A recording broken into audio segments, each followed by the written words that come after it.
قوة إلا بالله العلي العظيم. أعوذ بالله من الشيطان الرجيم. بسم الله الرحمن الرحيم.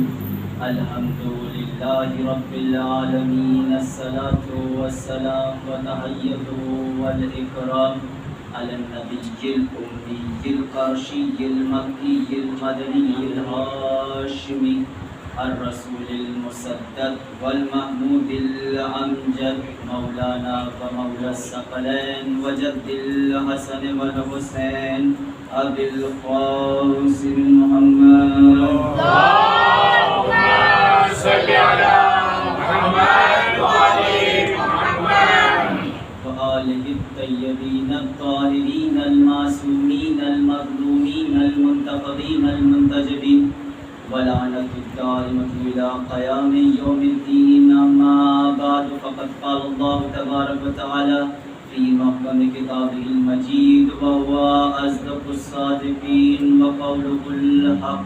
بسم الله الرحمن الرحيم. أم حسبتم أن تدخلوا الجنة ولما يعلم الله الذين جاهدوا منكم ويعلم الصابرين. سبب اللهم صل على محمد وآل محمد. محترم سامعین، ماتم داران سید الشہداء،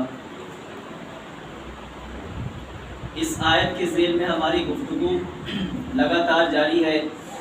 خداوند عالم اپنی محکم کتاب میں ارشاد فرما رہا ہے کہ تم نے یہ کیسے خیال کر لیا کہ تم جنت میں داخل ہو جاؤ گے، جبکہ ابھی خدا نے یہ فیصلہ نہیں کیا، یہ طے نہیں کیا کہ تم میں جہاد کرنے والے کون ہیں اور صبر کرنے والے کون ہیں. گویا خدا نے جنت میں جانے کی یہ شرط رکھی ہے کہ اس وقت تک تم جنت میں نہیں جا سکتے جب تک تم راہ خدا میں جہاد نہ کر لو اور اللہ کی راہ میں آئی ہوئی مصیبتوں پر صبر نہ کر لو. کل ہماری گفتگو اس مقام پر تمام ہوئی تھی کہ توکل کو اپنے لیے اسلحہ بناؤ، اپنے نفس کی جنگ میں توکل کو اپنے لیے اسلحہ بناؤ، ہتھیار بناؤ. ایک سماعت دیجیے محمد والے محمد. اللهم صل على محمد وآل محمد. توکل کو اپنے لیے اسلحہ بناؤ. قرآن آواز دے رہا ہے. کل اس آیت کی تلاوت کیا تھا مگر ادامہ دینے کے لیے قرآن آواز دے رہا ہے کہ نہیں چلتا شیطان کا حکم ان پر کہ جو اہل ایمان ہیں اور اللہ پر بھروسہ رکھتے ہیں، اور نہیں ہے کوئی معبود سوائے اللہ کے، اور اہل ایمان کو چاہیے کہ وہ اللہ پر بھروسہ رکھیں، اللہ سے توکل رکھیں، اس کے علاوہ کسی اور سے توکل نہ رکھیں. یہ امید نہ رکھیں کہ کوئی اور جو ہے ان کی مدد کرے گا، کوئی اور ان کا ساتھ دے گا. سوائے اللہ کے کسی اور سے مدد طلب نہ کرو. رسول خدا صلی اللہ علیہ وسلم اللهم صل على محمد وآل محمد نے عرب کی اس زمین پر آنکھ کھولی کہ جہاں غریبوں پر ظلم ہو رہا تھا. امیر غریبوں پر ظلم کر رہے تھے، غلاموں پر ظلم ہو رہا تھا، اور غریب اور غلام اس وجہ سے ظلم کو برداشت کر رہے تھے کہ ہم تو کمزور ہیں، ہماری مدد کرنے والا کوئی نہیں ہے، اور یہ آقا ہے، یہ امیر ہے، ان کے پاس دولت ہے، ان کے پاس طاقت ہے، لہٰذا وہ ظلم کو برداشت کر رہے تھے. حکم ہوا رسول کو، اے رسول اعلان کر دیجئے. اب جب رسول نے اپنی نبوت کا اعلان کیا تو کہا قولوا لا الہ الا اللہ تفلحوا، کہو لا الہ الا اللہ، تم کامیاب ہو جاؤ گے، تم نجات پا جاؤ گے. رسول نے کہا، اعلان کیا کہ کہو لا الہ الا اللہ، تم نجات پا جاؤ گے. یہ کلمہ لا الہ الا اللہ تمہیں نجات دلائے گا، تمہیں نجات عطا کرے گا. یہ کلمہ لا الہ الا اللہ ہی تمہیں غلامی کی زنجیر سے آزاد کرے گا. ہم اور آپ بھی کلمہ پڑھتے ہیں، لا الہ الا اللہ محمد رسول اللہ علی ولی اللہ، ہم بھی کلمہ پڑھتے ہیں، لیکن ہم نے صرف زبان سے کلمہ پڑھا ہے، صرف زبان کے ذریعے سے اسلام کو قبول کیا ہے. اپنے دل سے ہم نے کلمہ نہیں پڑھا ہے. ہم نے کلمہ لا الہ الا اللہ کے مفہوم کو نہیں سمجھا ہے. رسول اعلان کر رہے ہیں کہ کہو لا الہ الا اللہ، کامیاب ہو جاؤ گے، نجات پا جاؤ گے۔ ہم نے کلمہ تو پڑھا ہے، لیکن آج بھی ہم اپنے گناہوں کی زنجیر سے آزاد نہیں ہوئے ہیں، آج بھی ہم اپنے گناہوں کی زنجیر میں قید ہیں۔ یہی جملہ جب رسول نے عرب میں کہا کہ کہو لا الہ الا اللہ، تو انہی عربوں میں، انہی غلاموں میں ایک غلام تھا کہ جب اس نے اس کلمے کو سنا اور اس کلمے کو اپنے دل میں اتارا تو وہ اپنے آقا کے ظلم کے خلاف کھڑا ہو گیا، جسے ہم اور آپ جناب بلال کے نام سے ہی جانتے ہیں۔ ایک صلوات بھیجیے محمد علی محمد۔ اللہم صلی علی محمد و علی محمد۔ انہی غلاموں میں ایک حبشی غلام، کالا غلام، کہ جب اس نے یہ جملہ، یہ کلمہ سنا اور اس نے اپنے دل میں اتارا تو وہ اپنے آقا کے خلاف، آقا کے ظلم کے خلاف کھڑا ہو گیا۔ کہا کہ تم میرا رازق نہیں ہے، تم میرا مالک نہیں ہے، میرا رازق، میرا مالک جو ہے میرا پروردگار ہے، مجھے رزق دینے والا وہ ہے، تو نہیں ہے، میرا مالک وہ ہے، تو نہیں ہے۔ جناب بلال اس کے ظلم کے خلاف کھڑے ہوئے، اور تاریخ میں ہم نے دیکھا کہ جب جناب بلال اس کے ظلم کے خلاف کھڑے ہوئے اور انہوں نے اللہ پر بھروسہ کیا، اس کلمے کو اپنے دل میں اتارا اور اللہ سے مدد طلب کی، ہم نے تاریخ میں دیکھا کہ جناب بلال غلامی کی بندش سے آزاد ہو گئے، اور اسلام نے انہیں اسلام کا پہلا مؤذن ہونے کا خطاب سے نوازا۔ ہم اور آپ بھی اس معیار کو، اس بلندی کو پا سکتے ہیں، اس بلندی کو حاصل کر سکتے ہیں، صرف ضرورت ہے کہ اللہ پر بھروسہ رکھیں، اللہ سے مدد حاصل کریں۔ کل میں نے بیان کیا تھا کہ شرک دو طرح کے ہوتے ہیں، ایک شرک اور ایک شرک در افعال۔ جناب بلال نے کیا کہا کہ تو میرا رازق نہیں ہے، تو میرا مالک نہیں ہے، میرا مالک، میرا رازق کون ہے؟ پروردگار ہے۔ تم نوکری کرتے ہو، یا تمہارا کوئی باس ہے، یا تمہارا کوئی سیٹ ہے، کوئی مالک ہے، تم اس کے پاس جاتے ہو، اگر تم یہ تصور رکھو اپنے ذہن میں کہ یہ تمہارا رازق ہے، کیونکہ یہ تمہیں نوکری دے رہا ہے، یہ تمہیں پیسہ دے رہا ہے، اس کی وجہ سے تمہارے گھر میں چولہا جل رہا ہے، تو یہ شرک ہے، یہ شرک در افعال ہے۔ تمہارا یہ خیال کرنا کہ یہ جو تمہارا مالک، تمہارا باس جو تمہیں سیلری دے رہا ہے، تمہیں پیسہ دے رہا ہے، گویا یہ تمہارا رازق ہے، تمہارا یہ خیال رکھنا کہ یہ تمہارا رازق ہے کیونکہ یہ تمہیں سیلری دے رہا ہے، یہ تمہیں پیسہ دے رہا ہے، تمہارے اسی باس کے پیسے کی وجہ سے تمہارا گھر چل رہا ہے، یہ شرک ہے۔ یہ خیال نہ کرو، رزق دینے والا وہ پروردگار ہے۔ تمہارے ذہن میں یہ ہونا چاہیے، ضروری ہے کہ تم رزق معاش، اپنے لیے رزق تلاش کرو، لیکن تصور میں یہ رکھو کہ رزق دینے والا پروردگار ہے۔ اگر تمہارے ذہن میں یہ ہوگا کہ تمہارا رزق دینے والا یہ تمہارا باس، یہ تمہارا مالک ہے، تو تم اس کو خوش کرنے میں لگ جاؤ گے، اور وہ ہر وہ کام انجام دو گے کہ جو غلط ہے، اس کے باوجود تم ان کام کو انجام دو گے۔ کیوں؟ کیونکہ کہیں تمہارا باس ناراض نہ ہو جائے اور تمہیں نوکری سے نہ نکال دے۔ لیکن اگر تمہارے ذہن میں یہ ہوگا کہ تمہارا پروردگار ہے، وہ رازق ہے، وہ رزق دینے والا ہے، وہ تمہاری مدد کرنے والا ہے، تو تم اس کو خوش آمد نہیں کرو گے، تم وہی کام انجام دو گے کہ جو تمہارے پروردگار کو پسند ہے۔ ایک صلوات بھیجیے محمد علی محمد۔ اللہم صلی علی محمد و علی محمد۔ ایک واقعہ بیان کروں کہ رسول کے ایک صحابی تھے جناب جابر ابن عبداللہ انصاری، بہت مشہور اور بہت بزرگ صحابی تھے، جنہوں نے 6 معصوم کا دور دیکھا تھا، بہت بلند مرتبے پہ فائز تھے جناب جابر۔ تاریخ بتاتی ہے کہ وہ حج کرنے کے لیے مکہ گئے، طواف خانہ کعبہ کر رہے تھے، اور لوگ ان کے احترام میں انہیں جگہ دیتے جا رہے تھے کہ جناب جابر جو ہے آرام سے اطمینان کے ساتھ جو ہے خانہ کعبہ کا طواف کر سکیں۔ اسی وقت ہشام بن عبد الملک جو اس وقت کا گورنر تھا پہنچ گیا، لوگ اسے پہچان نہیں رہے، کوئی اس کی طرف متوجہ نہیں ہو رہا ہے، کبھی اسے ادھر سے دھکا دیا جا رہا ہے، کبھی ادھر سے دھکا دیا جا رہا ہے۔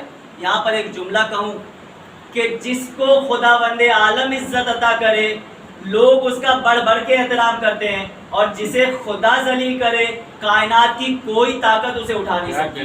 اس بات جی محمد علی محمد۔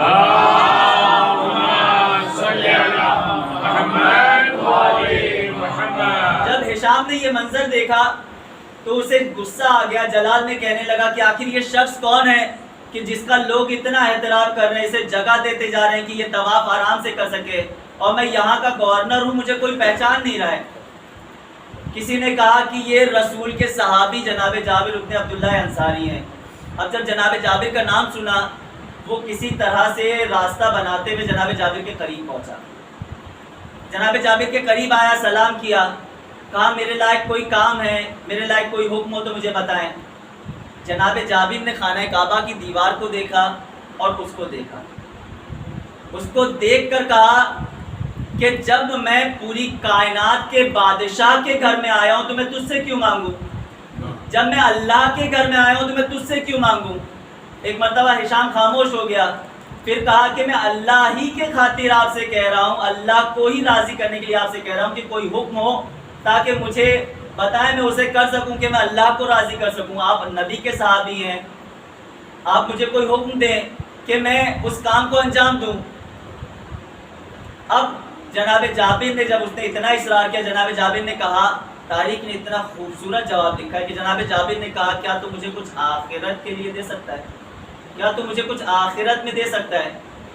اب ہشام تاریخ بتاتی ہے خاموش ہو گیا اور سر کو جھکا دیا، کہنے لگا کہ نہیں، میں آخرت میں کچھ نہیں دے سکتا ہوں۔ یہاں ایک جملہ عرض کروں، جناب جابر کے اس سوال نے کہ کیا تو مجھے آخرت میں کچھ عطا کر سکتا ہے، اس بات کو تو ثابت کر دیا کہ دنیا میں اسی سے مانگا جاتا ہے کہ جو آخرت میں کچھ دے سکے، دنیا میں اسی سے مانگا جاتا ہے کہ جو آخرت میں کچھ دے سکے۔ ہم اور آپ جو اہل بیت سے مانگتے ہیں، یہ ہم ہی نہیں، پوری کائنات جانتی ہے کہ خداوند عالم نے آخرت کا مالک و مختار ہمارے اہل بیت کو بنایا ہے۔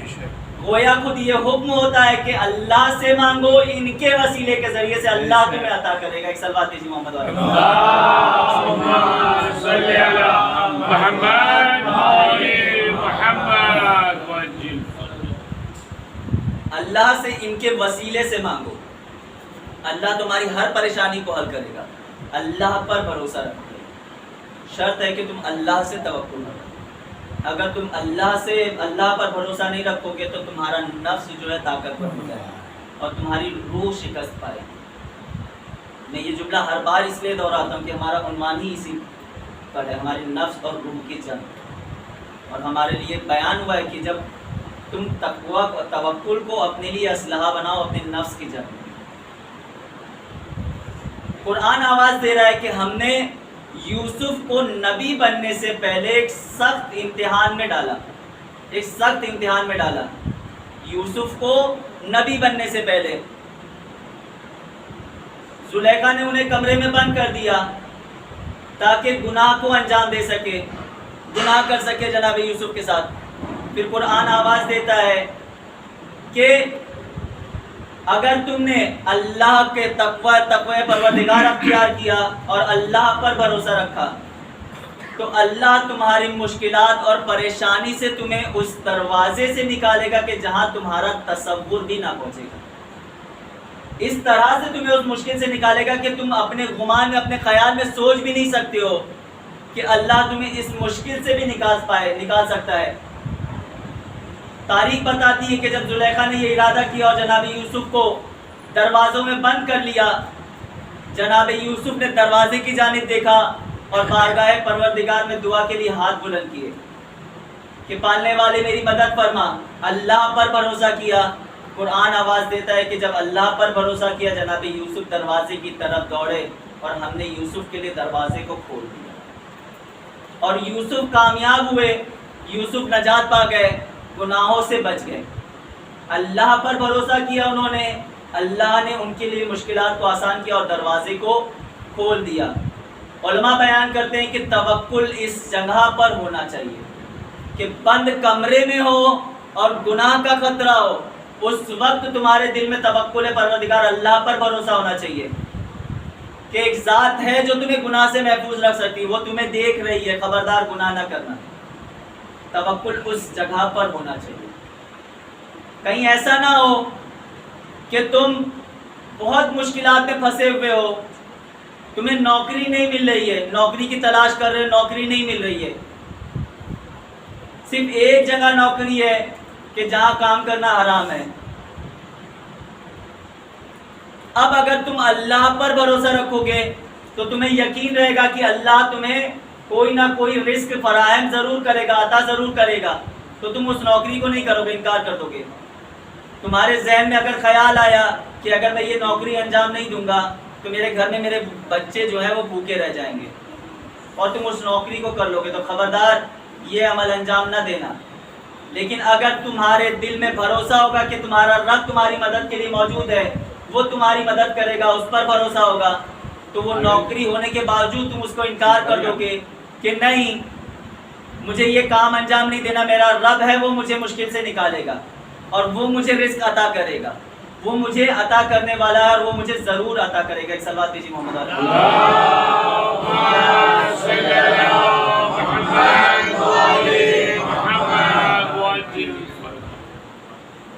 اور دیکھو کبھی بھی نا امید نہ ہونا، اپنے اللہ کی طرف سے کبھی بھی نا امید نہ ہونا۔ علامہ بحر العلوم اپنے وقت کے بہت بڑے عالم دین ہیں، ہر کوئی جانتا ہے کہ علامہ بحر العلوم اپنے وقت کے بہت بڑے عالم دین تھے۔ وہ علامہ بحر العلوم کیسے بنے؟ وہ خود بیان کرتے ہیں، علامہ بحر العلوم خود بیان کرتے ہیں کہ میں بہت کمزور ذہن کا مالک تھا، میرا حافظہ بہت کمزور تھا۔ آپ جا کر دیکھیں، ان کا واقعہ ملتا ہے، وہ خود بیان کرتے ہیں کہ میرا حافظہ بہت کمزور تھا۔ علامہ بحر العلوم آج تاریخ میں بڑے ہستیوں پر نام شمار ہوتا ہے، بہت سی کتابیں انہوں نے تحریر کی ہیں۔ بیان کرتے ہیں کہ میرا حافظہ بہت کمزور تھا، مجھے کچھ یاد ہی نہیں ہوتا تھا، اور انہوں نے ارادہ کیا تھا کہ مولانا بنیں گے، آیت اللہ بننے کا، عالم بننے کا ارادہ تھا، کہ جس کے لیے بہت محنت کی ضرورت پڑتی ہے، بہت احادیث کو حفظ کرنا پڑتا ہے، تفسیر قرآن کا مطالعہ کرنا ہوتا ہے، بہت سی آیتوں کو یاد کرنا ہوتا ہے، اور ان کا حافظہ کمزور تھا۔ وہ بیان کرتے ہیں کہ میں پھر بھی نا امید نہیں ہوا، میں روز مولا علی کے روضے میں جاتا تھا اور کہتا تھا کہ مولا میرا حافظہ کمزور ہے، آپ تو کمزور نہیں ہے، مولا مجھے کچھ یاد نہیں رہتا لیکن آپ کی عنایت میں تو کوئی کمی نہیں ہے۔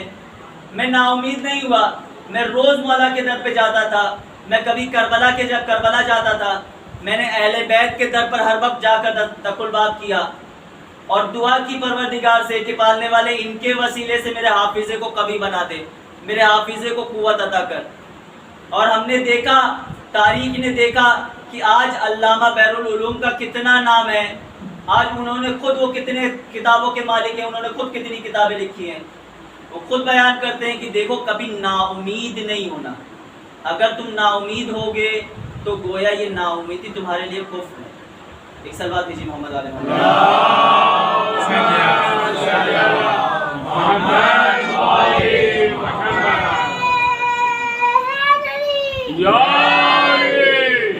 ایک شخص امام کی خدمت میں آیا، کہا، آ کے کہتا ہے مولا میں دعا کر کر کے تھک چکا ہوں۔ امام کی خدمت میں آیا، کہا، آ کے کہتا ہے مولا میں دعا کر کر کے تھک چکا ہوں۔ امام نے پوچھا کہ ایک بات بتا، تیرا یہ جو جملہ ہے کہ تھک چکا ہوں دعا کر کر کے، یہ کیا ہے؟ امام نے کہا کہ نا امیدی کفر ہے۔ کہا مولا میں دعا کر کر کے تھک چکا ہوں، میں کیا کروں، میری دعا قبول نہیں ہوتی ہے۔ مولا نے کہا ایک بات بتا کہ کیا تو جب کسی کے گھر پہ جاتا ہے، دروازہ کھٹکھٹاتا ہے اور جب وہ نہیں کھولتا ہے تو کچھ دیر تو انتظار کرتا ہے کہ وہ دروازہ کھول دے؟ یا ہم میں سے کوئی کسی شخص کے گھر پہ گیا، آج جا کے ہم دروازہ کھٹکھٹا رہے، سامنے والا کھول نہیں رہا ہے، بہت دیر تک ہم نے دروازہ کھٹکھٹایا، سامنے والا کھول نہیں رہا ہے، بیل بجا رہے ہیں، دروازہ کوئی کھول نہیں رہا ہے۔ کچھ دیر بجانے کے بعد، انتظار کرنے کے بعد ہم یہ کہہ کر وہاں سے چلے جائیں گے کہ شاید اس گھر کا مالک اس گھر میں موجود نہیں ہے، یہی کہہ کر جائیں گے نا کہ شاید اس گھر کا مالک اس گھر میں موجود نہیں ہے، لہٰذا چلو بعد میں واپس آ جائیں گے۔ امام نے کہا ایک بات بتا، تو جس کے دروازے کو کھٹکھٹا رہا ہے، جس کے دروازے کی بیل بجا رہا ہے، کیا وہ گھر میں موجود ہے یا نہیں؟ اس نے کہا مولا وہ موجود ہے۔ امام نے کہا جب تجھے یہ یقین ہے کہ جس کے گھر کی بیل تو بجا رہا ہے، جس کے گھر کے دروازہ تو کھٹکھٹا رہا ہے وہ موجود ہے، تو تب تک دروازہ کھٹکھٹا جب تک وہ دروازہ کھول نہ دے۔ مولا میں دعا کر کر کے تھک چکا ہوں، تو اس وقت تک دعا کر اللہ کی بارگاہ میں جب تجھے معلوم ہے کہ تیرا رب موجود ہے، تو تب تک دعا کر جب تک تیرا معبود تیری دعا قبول نہ کر لے۔ نا امید وہ ہوتا ہے کہ جس کے ایمان کمزور ہوتا ہے. جس کا ایمان کمزور ہوتا ہے وہ نا امید ہوتا ہے. یہ نہ سوچو کہ تمہاری دعا پوری نہیں ہو رہی ہے لہٰذا دعا مانگنا چھوڑ دو. علماء یہاں تک بیان کرتے ہیں کہ اگر تم گناہ گار ہو, اگر تم نے صبح گناہ کیا ہے تو اس ارادے سے کہ اپنے دوپہر کی نماز کو نہ چھوڑ دینا کہ تم نے گناہ انجام دیا ہے, کیا فائدہ, میری نماز تو قبول نہیں ہوئی. یہ خیال کبھی نہ کرنا کہ تم نے گناہ انجام دے دیا تھا, اب تم دوپہر کی نماز پڑھ کے کیا فائدہ ہوگا, تمہاری نماز قبول نہیں ہوگی. ہو سکتا ہے کہ تم اگر دوپہر کی نماز کے لیے اول وقت پہنچ جاؤ تو تم دوبارہ وہی گناہ انجام دینے سے بچ جاؤ گے, اور دھیرے دھیرے یہی عادت تمہاری نیکی کی عادت تمہیں گناہوں سے دور کر دے گی.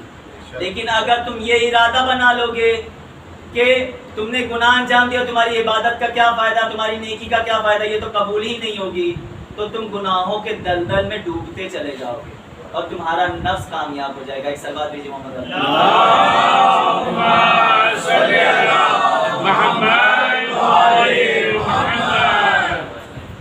معصوم فرماتے ہیں کہ توکل اس جگہ پر کرو کہ جہاں تمہیں کوئی راستہ نظر نہ آئے. تاریخ قرآن نے ایک اور واقعہ بیان کیا, پورا واقعہ نہیں پڑھوں گا, کہ جناب موسیٰ اپنی قوم کے ساتھ فرعون کے اپنی قوم کی حفاظت کے لیے فرعون سے آگے بھاگ رہے ہیں, لے کے اپنی قوم کو کی ان کی جان بچا سکے, لے کے جا رہے ہیں. قرآن نے لکھا کہ دریا کے کنارے پہنچ گئے, آگے کوئی راستہ نظر نہیں آ رہا ہے. توکل وہاں ہونا چاہیے کہ جہاں پر کوئی راستہ نظر نہ آئے, اس جگہ پر توکل کرنا ہے, اس جگہ پر اللہ سے بھروسہ رکھنا, اللہ پہ بھروسہ رکھنا ہے. سلمان پڑھیے محمد والے محمد.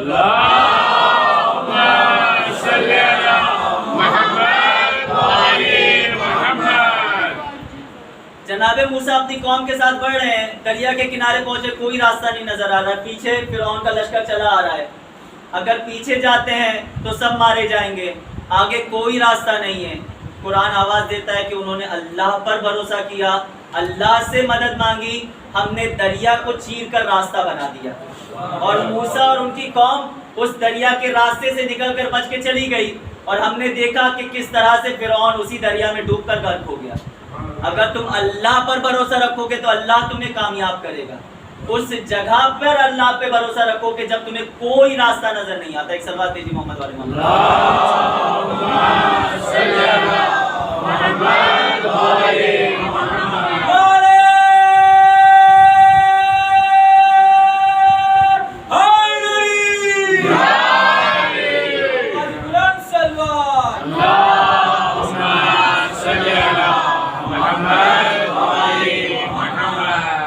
ایک شخص امام جعفر صادق علیہ السلام کی خدمت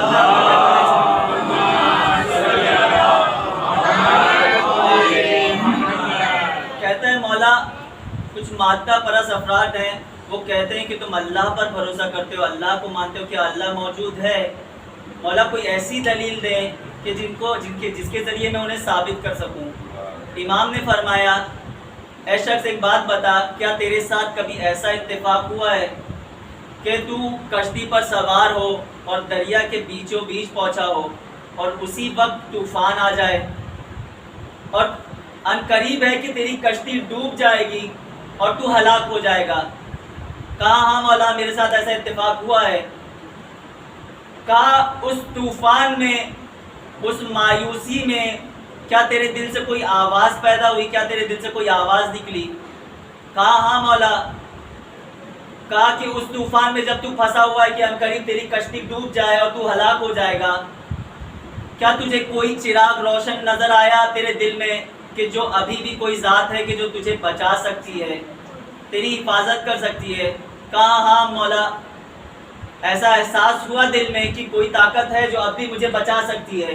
کہا یہ جو تیرے دل میں احساس پیدا ہوا یہ تیرے اللہ پر بھروسے کا نام ہے. یہ جو تیرے دل میں احساس پیدا ہوا ہے کہ کوئی ذات ہے, کوئی طاقت ہے جو تجھے اس طوفان سے بھی نکال لے گی, تجھے اس طوفان سے بھی بچا لے گی, وہی ذات پروردگار ہے جو تیری حفاظت کرے گی. بس ضرورت ہے کہ تم اللہ سے بھروسہ, اللہ پہ بھروسہ رکھو, اللہ سے توکل رکھو. اگر تم اللہ پہ بھروسہ رکھو گے تو وہ تمہیں ہر مشکل سے نجات عطا کرے گا, ہر مشکل سے تمہیں کامیابی دلائے گا. لیکن اگر تم اللہ سے نا امید ہو جاؤ گے, تو تم یہاں بھی ناکامیاب رہو گے، وہاں پہ بھی ناکامیاب رہو گے. ایک صلوات دیجیے محمد علیہ. اللهم صل على محمد وآل محمد. تمہارا یہ خیال صرف یہی ہونا چاہیے کہ ذات پروردگار موجود ہے جو تمہاری مدد کرے. ایک واقعہ بیان کروں، اس کے بعد ربط مسائل. علی ابن میثم تمار، جناب میثم تمار کے ایک بیٹے علی بن علی تھے کہ جو اپنے وقت کے بہت بڑے دانشمند تھے. اپنے وقت کے بہت بڑے دانشمند تھے، بہت مشہور تھے. مامون رشید کا ایک وزیر تھا، اس کے دربار میں کچھ لوگ موجود تھے. وہی ایک مادہ پرست موجود تھا. دیکھیں ذات پروردگار کے خدا موجود ہے تو وہ تمہاری مدد ضرور کرے گا اور تمہیں ہر مشکل سے کامیابی دلائے گا، لیکن شرط ہے کہ تم اس پر بھروسہ رکھو.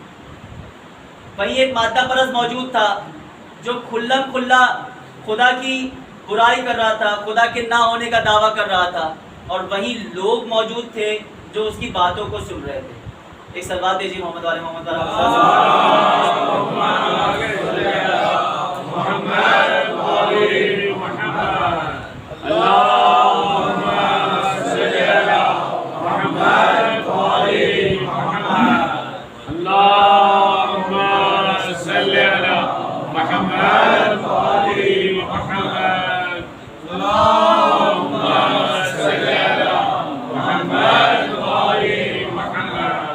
دیکھا کہ سارے لوگ بیٹھے ہیں اور اس کی باتوں کو سن رہے ہیں. انہیں اس بات کا بہت افسوس ہوا، بہت افسوس ہوا. اب وہ جب دیکھے تو وہ قریب گئے وزیر کے اور اس دہریے کی، اس مادہ پرست کی بات کو کاٹتے ہوئے وزیر سے کہا کہ وزیر صاحب آج میں نے ایک عجیب منظر دیکھا، آج میں نے ایک عجیب منظر دیکھا. وزیر مخاطب ہوا، کہا کیا دیکھا؟ کہا جب میں آ رہا تھا تو میں نے دیکھا آپ کے گھر کے پاس کہ ایک کشتی ہے جو بنا ناخدا، بنا کسی چلانے والے کے وہ چل رہی ہے. وہ کنارے پر اپنے آپ سے آ کے لگی اور لوگ اس پر سوار ہوئے. وہ لوگوں کو سوار کی اور لے کر ان کی منزل تک انہیں پہنچا دیا اس کشتی نے. اس کا چلانے والا کوئی نہیں تھا، اس کا ناخدا کوئی موجود نہیں تھا کہ جو اس کو چلا رہا ہو، جو اس کو حکم دے رہا ہو. کوئی چلانے والا موجود نہیں تھا. اور وہ کشتی آپ کے گھر کے پاس آ کر رکی اور سارے لوگ اتر گئے. اس وزیر سے پہلے وہ دہریہ، وہ مادہ پرست کہنے لگا کہ وزیر صاحب یہ آدمی لگ رہا ہے کہ پاگل ہے، یہ کیسی بہکی بہکی باتیں کر رہا ہے. کیا کبھی کشتی بغیر چلانے والے کے چل سکتی ہے، بغیر ناخدا کے چل سکتی ہے؟ اسی وقت علی ابن میثم تمار نے کہا کہ احمق میں نہیں، احمق تو ہے. جب ایک چھوٹی سی کشتی بغیر ناخدا کے نہیں چل سکتی ہے تو یہ پوری کائنات اور یہ پورے بندے بغیر خدا کے حکم کے کس طرح سے سفر کر سکتے ہیں اس دنیا میں؟ اس دنیا سے اس دنیا تک کا سفر بغیر خدا کے کیسے کر سکتے ہیں؟ اب وہ مادہ پرست کہتا ہے کہ میں سمجھ گیا، اور وہ خاموش ہو کر سر کو جھکا کر وہاں سے چلا گیا. وزیر اس بات کو سن کر بہت خوش ہوا کہ کب سے لوگ اس مادہ پرست کی بات کو سن رہے تھے، ایک خدا والا آیا اور اس کی بات کو قطع کر دیا اور خدا کے وجود کا دلیل ان کے سامنے پیش کر دیا. اللہ پر اگر تمہیں بھروسہ ہے تو وہ تمہیں ہر مشکلات سے نجات عطا کرے، لیکن بھروسہ تمہارا جو ہے وہ قلب سے مضبوط ہونا چاہیے. صرف ایک مثال دوں کہ جب ایک وزیر نے ایک انار پر تینوں خلفاء کا نام لکھا تھا اور کہا کہ بادشاہ نے کہا تھا کہ جس کا دین سب سے زیادہ مضبوط ہوگا اسے جو ہے میں اس دین کو اپنا لوں گا اور جو باقی دین والے ان کو قتل کر لوں گا. پوری بات نہیں، بس فٹافٹ باقی کو بیان کروں گا، بس نقطے تک پہنچانے کا. لیکن تمہارا عقیدہ مضبوط ہونا چاہیے، تمہارا جو بھروسہ ہے وہ مضبوط ہونا چاہیے.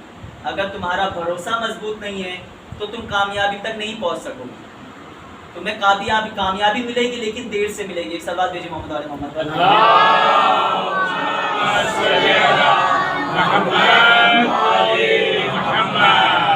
تمہیں کامیابی ضرور ملے گی مگر دیر سے ملے گی. اب اس نے اعلان کر دیا کہ جو اس بات کو ثابت کرے گا کیونکہ جنت کا پھل ہے، انار ہے، اور اتنی بڑی بات اور یہ ساری چیزیں، تو اب لوگ اس کے ماننے لگے۔ بادشاہ نے اعلان کیا کہ جو اس کو غلط ثابت کرے گا اور اس کی دلیل پیش کرے گا۔ تاریخ بتاتی ہے کہ شیعہ علماء کو بھی بلایا گیا، 3 علماء آئے اور ان سے کہا کہ اس بات کو ثابت کرو۔ انہوں نے 3 دن کا وقت مانگا، 3 دن کا وقت مانگا، اور تینوں علماء نے مل کے یہ فیصلہ کیا کہ ہم روز ایک ایک کر کے جو ہے جنگل میں جائیں گے اور اپنے وقت کے امام کو مدد کے لیے پکاریں گے، اپنے وقت کے امام کو مدد کے لیے پکاریں گے۔ ایک دن ایک علماء گئے، دوسرے دن گئے، تیسرے دن 2 دن ہوا، امام ان سے ملاقات کے لیے نہیں آئے۔ تیسرا دن ہوا، کیونکہ بادشاہ نے کہا تھا کہ جو اگر ثابت نہیں کر پائیں گے تو باقی میں اس مذہب کو مان لوں گا اور باقی لوگوں کو قتل کر دوں گا۔ اب شیعت جو ہے خطرے میں تھی۔ 2 دن گزر گیا، امام نہیں آئے ملاقات کے لیے۔ تیسرا دن ہوا، تیسرے دن اب بڑا دل میں خوف ہے کہ اگر امام نہیں آئے تو کیا ہوگا، اگر امام نہیں آئے تو کیا ہوگا۔ ڈرتے ڈرتے تیسرے عالم دن گئے اور انہوں نے دعا کی، راز و نیاز کیا، خوب کریا کیا، امام کو پکارتے رہے۔ ادھر سے بادشاہ کا حکم بھی آ گیا کہ علماء کو بلایا جائے، اور امام اب تک نہیں آئے۔ تاریخ بتاتی کہ جب اصرار ہوا بادشاہ کی طرف سے، اب علماء جو ہے اٹھ کے جانے لگے، اسی وقت ایک گھوڑے سوار آیا، کہا بتاؤ تمہارا کیا مسئلہ ہے؟ نعرہ حیدری، بلند صلوات،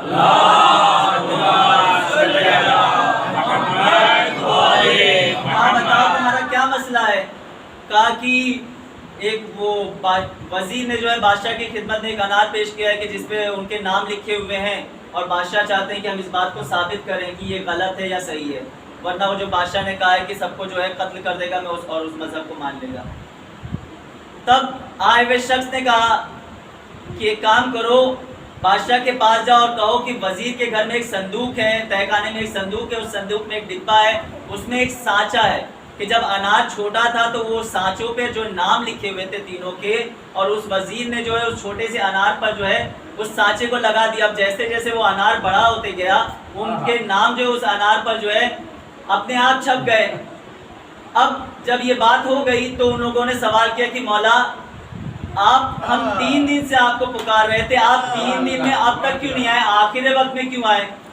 کہا تمہیں نے 3 دن کا وقت لیا تھا، اگر تمہیں یہ یقین ہوتا کہ تمہارا مولا تمہاری مدد کے لیے آئے گا تو تم کہتے کہ میں کچھ دیر میں آپ کو جواب دیتا ہوں، تو میں تمہاری مدد کے لیے اس وقت بھی حاضر ہو جاتا۔ اسے بولو نعرہ حیدری، ہر محمد و آل محمد، آواز بلند صلوات۔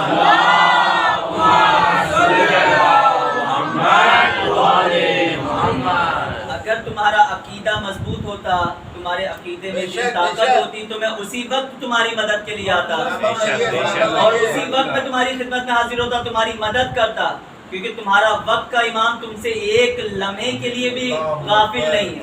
کیونکہ اگر وقت کا امام فلک جھپکانے کے لیے بھی اپنے شیعوں سے، اپنے چاہنے والوں سے نظر پھیر لے تو شیعت کا نام و نشان اس دنیا سے مٹے۔ تمہارا وقت کا امام تم سے غافل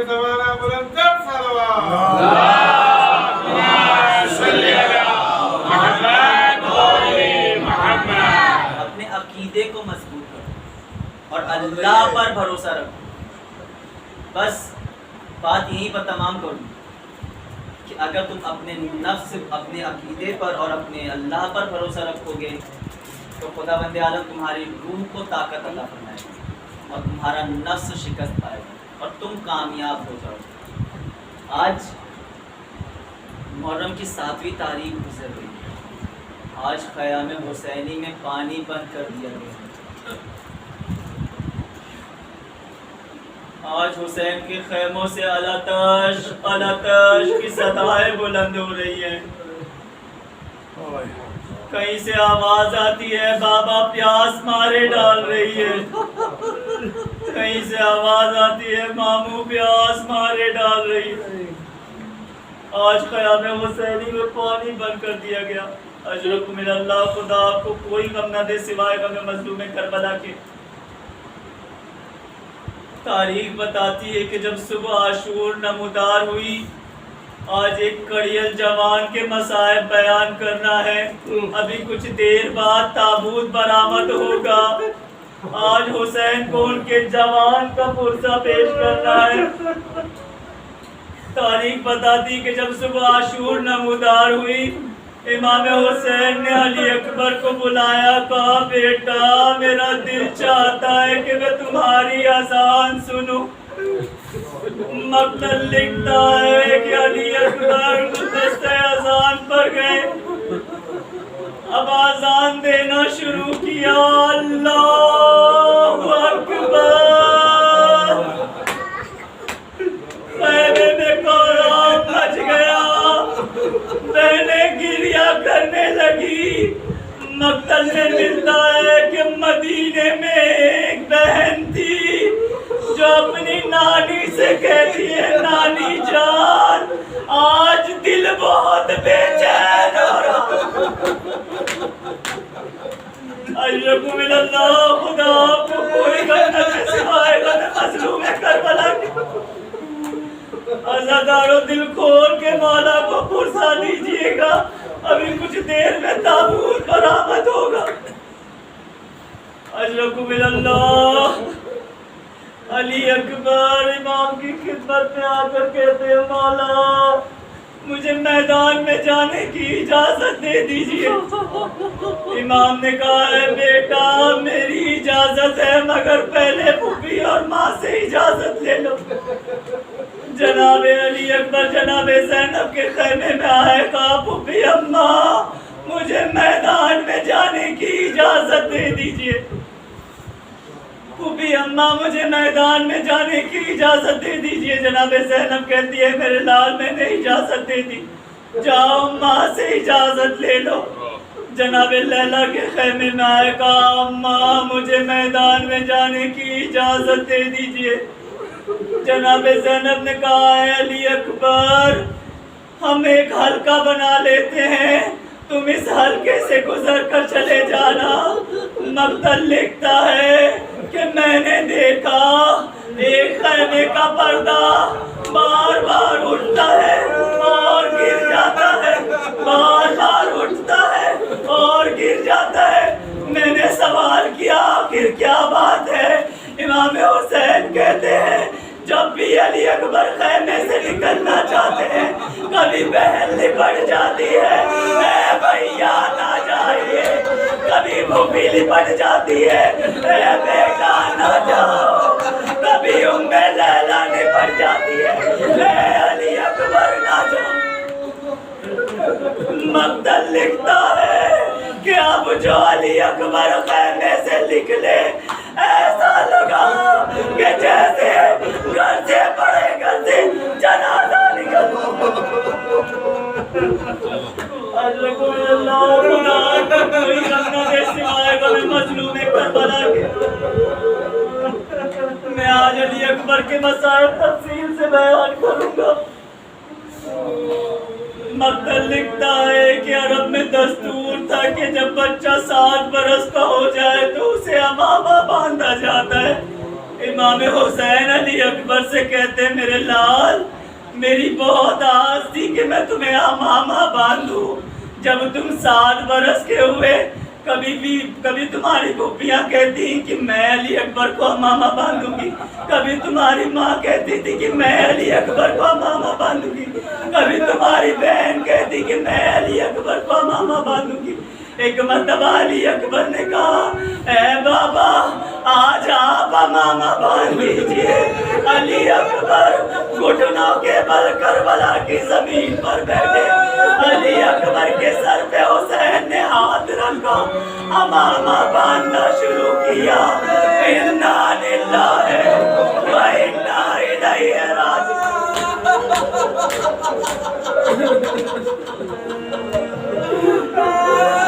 اشرکو من اللہ، خدا آپ کو کوئی غم نہ دے سوائے غم مظلوم کربلا کے۔ الغرض علی اکبر کو مولا نے سوار کیا، اب جو سوار کر دیا کہا ہے بیٹا ایک گزارش ہے، ایک آخری وصیت ہے، اے بیٹا جب تک میدان میں نہ پہنچ جاؤ مڑ مڑ کر اپنا دیدار کراتے جانا۔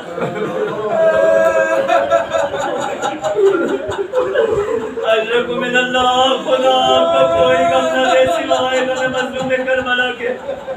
مقتل لکھتا ہے کہ علی اکبر بڑھے، مگر جب کچھ دور گزرے تھے کہ کسی کے آنے کی آواز محسوس ہوئی، اب جب مڑ کے دیکھا تو ضعیف باپ گرتے ہوئے پیچھے آ رہا ہے۔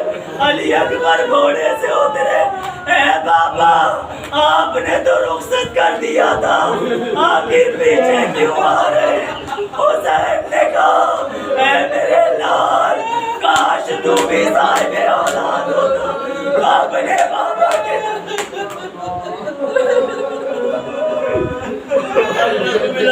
خدا آپ کو کوئی غم نہ دے سوائے غم مظلوم کربلا کے۔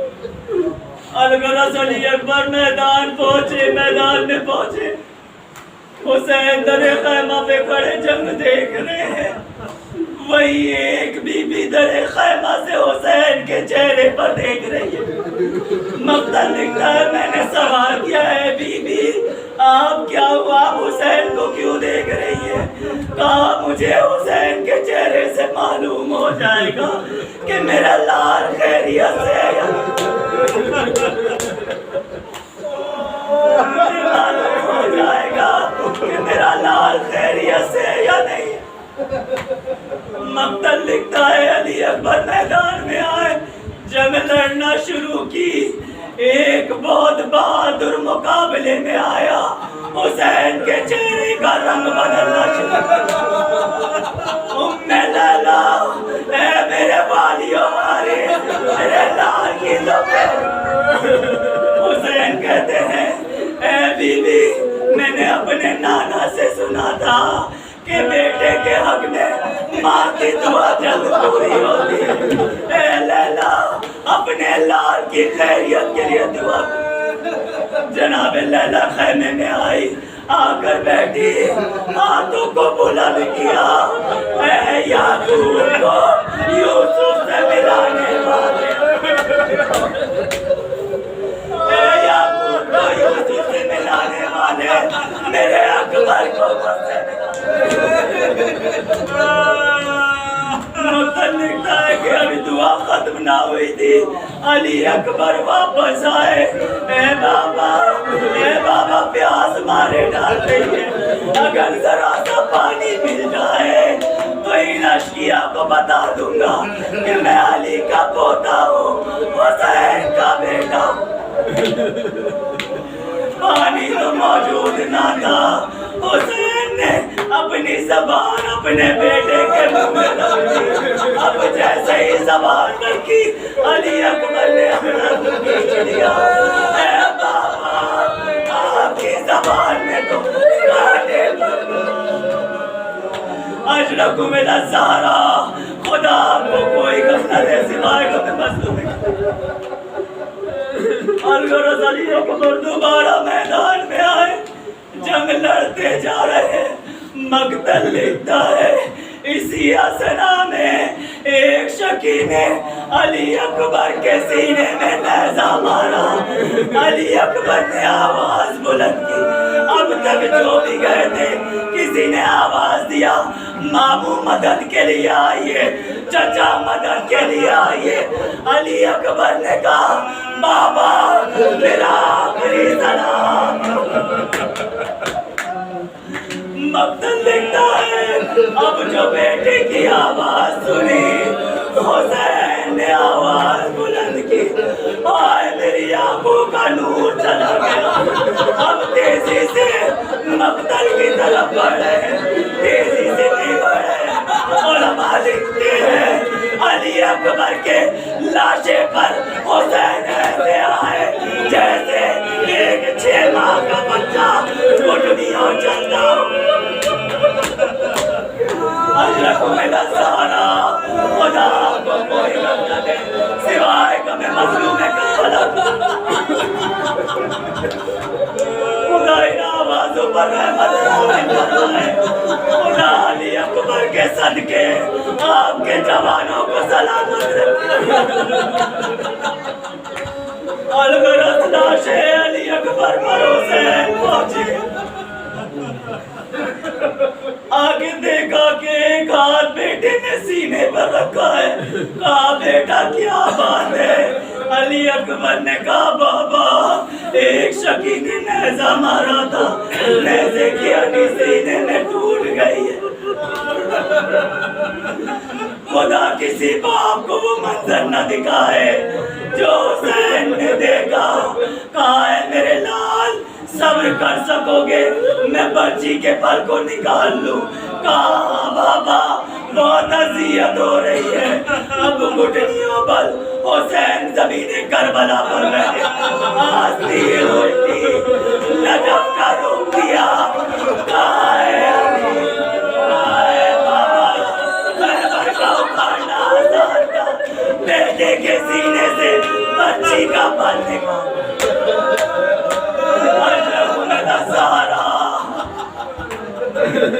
آپ کو کوئی غم نہ دے سوائے غم مظلوم کربلا کے، بس آخری تو فکر ہے۔ ایک ہاتھ زمین کربلا پر رکھا، دوسرے ہاتھوں سے بچی کے پھل کو پکڑا، یا علی کہہ کر اب جو بچی نکالی، بچی کے ساتھ جوان بیٹے کا کلیجہ۔ خدا کسی باپ کو وہ منظر نہ دکھائے جو حسین نے دیکھا۔ اشرف اللہ الغرض لاش علی اکبر کو میں خیمے میں لایا، بس آخری فکر الغرض خیمے میں لایا گیا۔ مقتل لکھتا ہے جب یہ قافلہ لٹ کر شام لے جایا گیا، سب شہیدوں کے سر نیزے پہ بلند تھے۔ مورخ لکھتا ہے ان سروں میں علی اکبر کا سر بہت خوبصورت تھا۔ جب یہ قافلہ شام میں پہنچا ہے نا، بس آخری فکرہ جب یہ قافلہ شام میں پہنچا ہے نا، نیزوں پر سر بلند تھے۔ مقتل لکھتا ہے ایک یہودی خاتون، ایک یہودی بوڑھی خاتون جو سب سروں کو دیکھ رہی تھی، جب اس کی نظر علی اکبر کے سر پر پہنچی، اب وہ اس سر کو دیکھنے لگی، لگاتار دیکھ رہی ہے۔ ماں کو بہت آس ہوتی ہے کہ کہیں اس کے بچے کو نظر نہ لگ جائے۔ اب ام لیلا نے دیکھا کہ وہ بوڑھی خاتون لگاتار اب میرے لال کے سر کو دیکھ رہی ہے۔ ام لیلا سے برداشت نہ ہوا، قریب آئی، اے بی بی کیا بات ہے، اے بی بی کیا بات ہے؟ وہ بوڑھی خاتون کہتی ہے اے بی بی کوئی بات نہیں ہے۔ کہا تو اس سر کو اتنا کیوں دیکھ رہی ہے؟ کہا میں اس لیے دیکھ رہی ہوں اور اس سر کو دیکھتے دیکھتے میں اپنے پروردگار سے دعا کر رہی ہوں کہ پروردگارا اس بچے سے پہلے اس کی ماں اس بچے کو ذبح نہ دے کے ام لیلا تڑپ گئی۔ اے ماں میں اس بچے کی یہ میرا بچہ ہے۔